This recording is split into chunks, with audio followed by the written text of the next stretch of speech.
माँ के आंसू।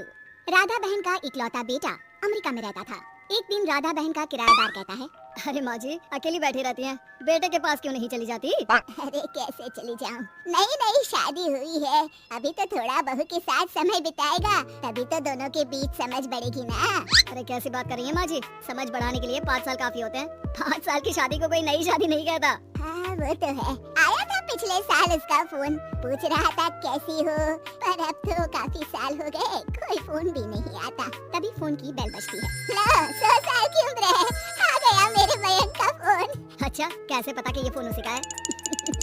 अरे कैसे पता नहीं चलेगा, माँ हूँ मैं। अरे रहने दो माँ जी, 1 साल से जिसका फोन नहीं आएगा वो अब क्या करेगा? होता भी वही है, फोन पर मयंक है। कैसी हो माँ? अरे बेटा तेरी आवाज सुन ली, अब तो मौत भी क्यों ना आ जाए, और याद आती है बेटा। माँ मैं वो ऑफिस में था।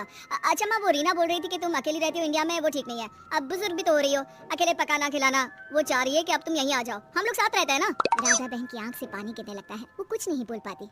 माँ हेलो, सुन रही हो ना माँ? बेटा तेरे साथ रहूंगी, सुबह शाम तुझे देखूंगी, और क्या जीवन में है तेरे पापा के जाने के बाद। तभी बीच में बेटा माँ को रोक देता है। हाँ ठीक है माँ, तो मैं आता हूँ अगले हफ्ते तुम्हें लेने के लिए। राधा बहन को तो मानो बुढ़ापे में किसी ने पंख दे दिए हो, उड़ी जा रही थी पूरे मोहल्ले में। अरे वो मयंक आ रहा है, अब तो अमेरिका जा रही हूँ मैं, वहीं रहूंगी।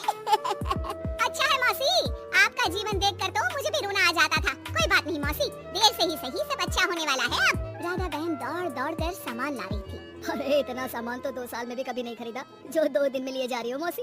अरे बेटा आ रहा है ना अमेरिका से।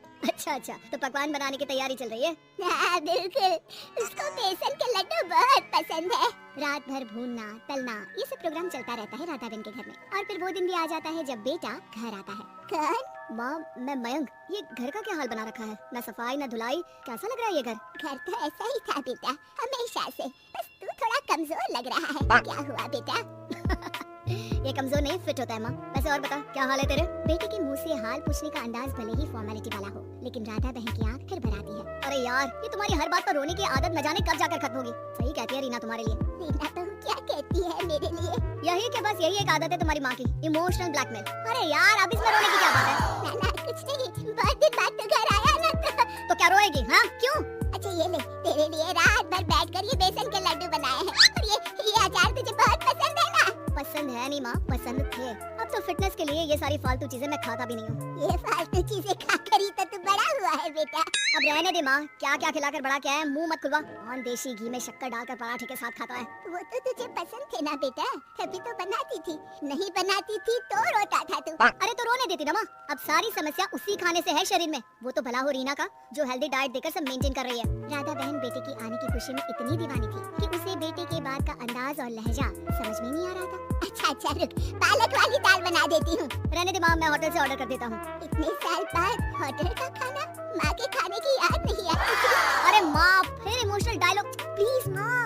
अच्छा सुन, बहुत कम वक्त है हम लोगों के पास, जल्दी जल्दी सारी पैकिंग कर ले। और हाँ इस घर को बेचना होगा। कैसी बात कर रहा है, तेरे पापा और मैंने एक एक पाई जोड़कर इस मकान को बनाया था। हाँ पर तू जा रही है ना, फिर कौन मेंटेन करेगा? कैसे क्या होगा माँ, मैं तो अब इंडिया आऊंगा भी नहीं। बेटा तो सो जाता है, लेकिन माँ घर का एक एक कोना घूम घूम कर देखती है।